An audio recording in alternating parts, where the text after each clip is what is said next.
They say the first thing you lose in alien captivity is hope. The second is identity. By the time I learned the truth of both, I was already standing beneath the violet glow of an alien sun, shackled in a palace made of living crystal, waiting to meet the queen who ruled half the galaxy. My name is Elias Trent, former communications officer of the Terran exploration vessel Odyssey.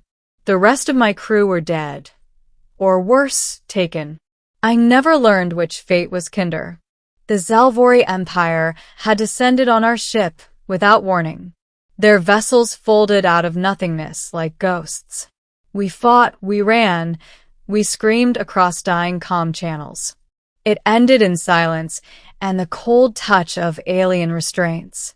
I expected torture, execution, or being dissected in some sterile laboratory.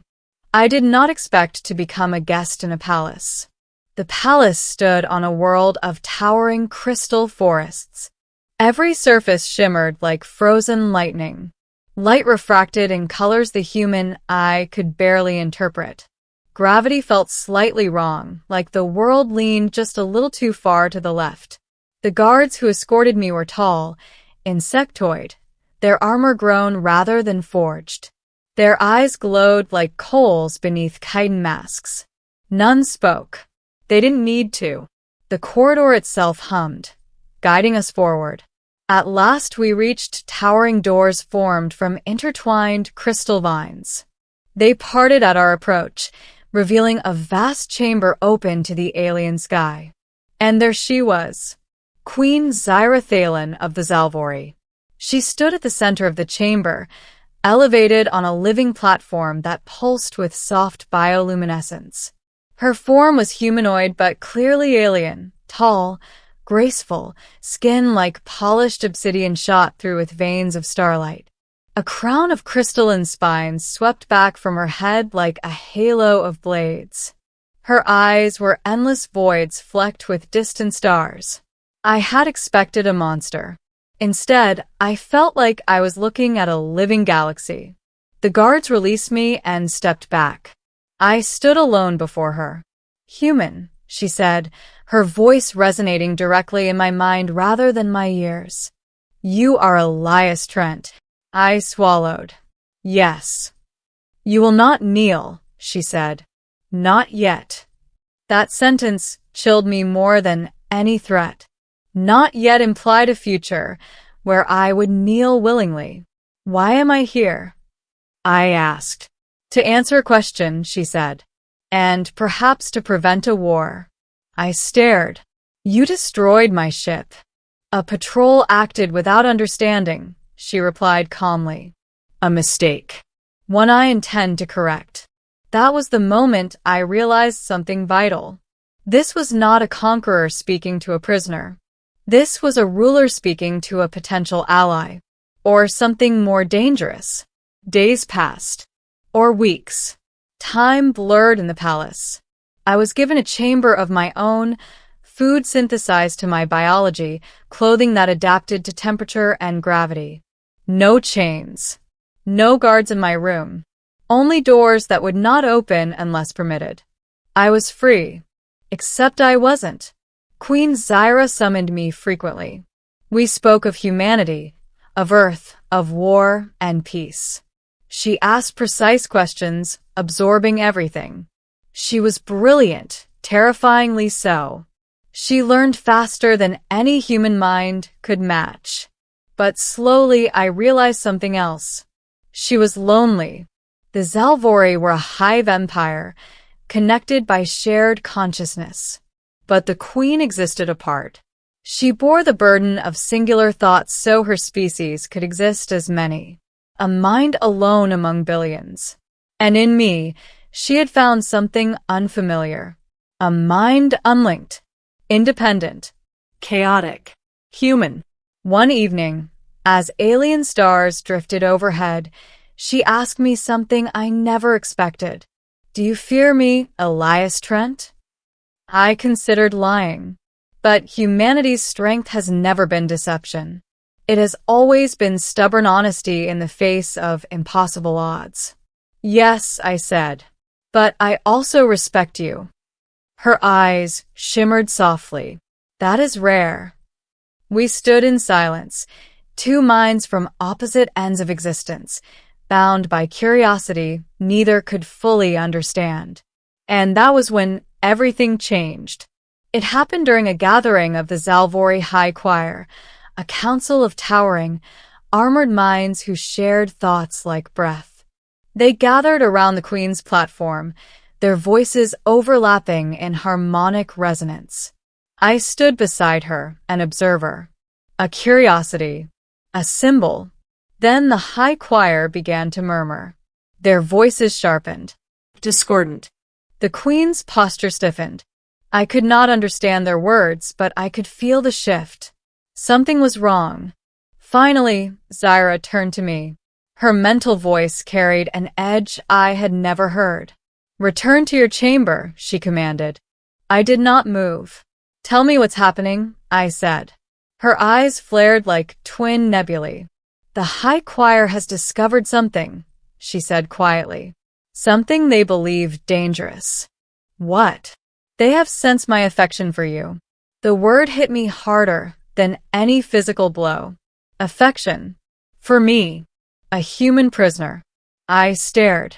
That's impossible. Is it? She asked. Before I could respond, the chamber erupted in soundless fury. The high choir surged forward, their armored forms towering like living siege engines. You must go, Zaira said urgently. Now. I'm not leaving you, I said. For the first time, the Queen looked truly surprised. Why? Because humans don't abandon allies, I said. And definitely not someone who saved me. That was the moment her affection became something else. Trust. The escape was chaos. Alarms pulsed through the living walls. Guards converged. Zaira led me through secret passages grown into the palace's roots. We descended into caverns filled with bioluminescent rivers and whispering stone. They will kill you if they find you with me, she said. Then we move faster, I replied. Humanity has never outmatched the galaxy by strength, only by adaptability, improvisation, sheer refusal to accept defeat. We reached a hidden chamber where an organic vessel waited, a living ship, sleek and dark. Take it, Zaira said. Return to your people. Tell them the Zalvori Empire is not united. Tell them there are those who do not wish for war. What about you? I asked. Her eyes softened. If I flee, they will replace me with another queen who will know nothing of humans but fear. If I remain, I can hold the empire back, delay them, perhaps change them. That's suicide, I said. I am already alone, she replied. But I am not without hope anymore. She stepped close. Her hand, warm, strangely gentle, touched my cheek. Elias Trent, you have changed the course of stars. I swallowed. I'll come back for you. I believe you, she said. Then she turned and sealed the ship's hatch, locking me inside. The vessel launched into the cavern sky just as the palace shook with approaching forces. Through the viewport, I watched Queen Zaira Thalen stand alone atop her living platform, a solitary figure of starlight facing an oncoming storm. The journey back to human space took weeks. The living ship responded to thought. Slowly, I learned to guide it. The stars felt different now. Larger. More fragile. When I reached Earth's border stations, I was met with disbelief, panic, and eventually awe. I told them everything. About the Zalvori. About the divided empire. About the queen who sought peace instead of conquest. Humanity listened. And humanity prepared.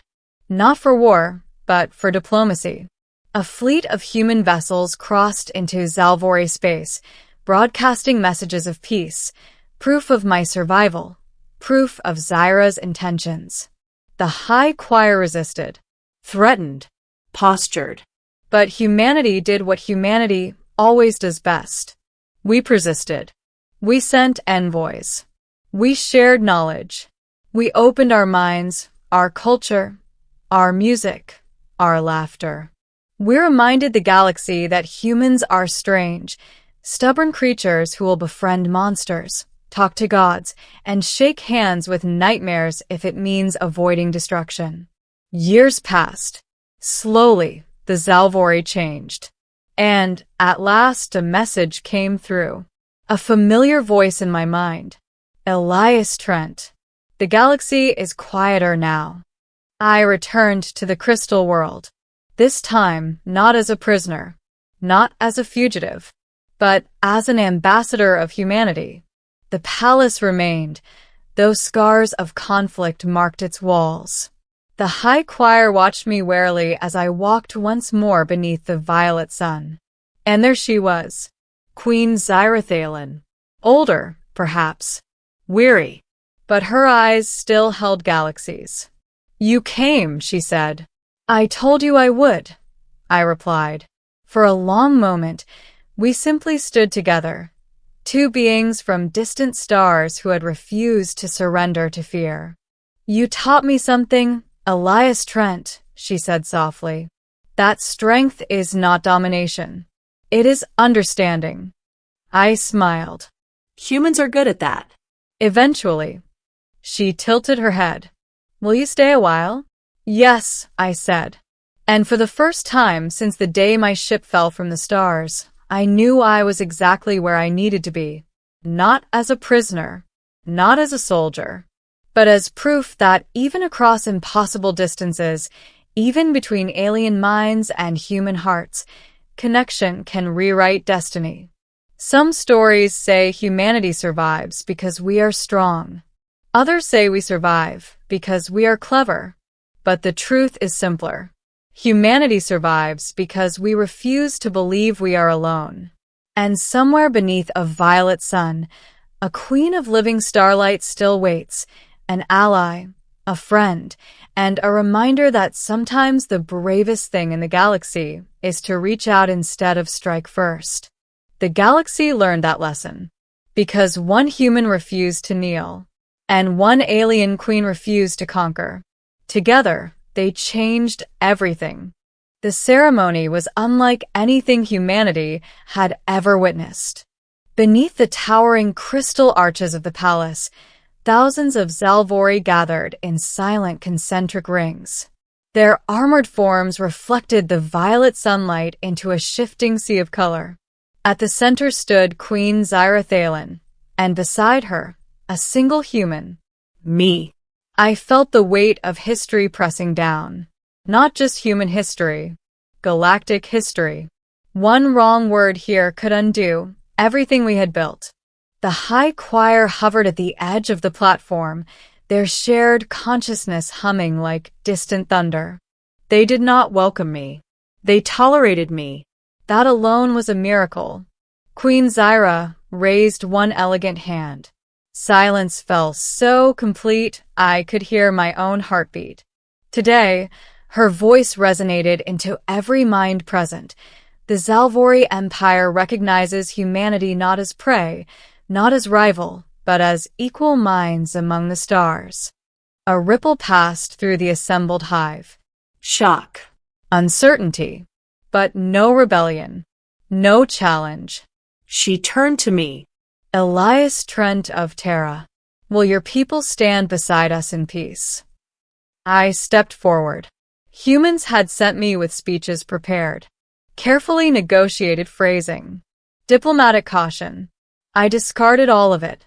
"Queen Zyrathalan," I said, voice steady, "humanity does not kneel to kings. We do not bow to gods. But we stand beside friends. If you will walk with us, we will walk with you, even into the dark." For the first time since I had known her, the queen smiled openly, a gesture so rare among her species that the high choir shuddered in awe. Then she did something no Zalvori ruler had done in recorded memory. She stepped down from her living throne and stood beside me as an equal. The galaxy changed in that moment. Not with explosions. Not with conquest.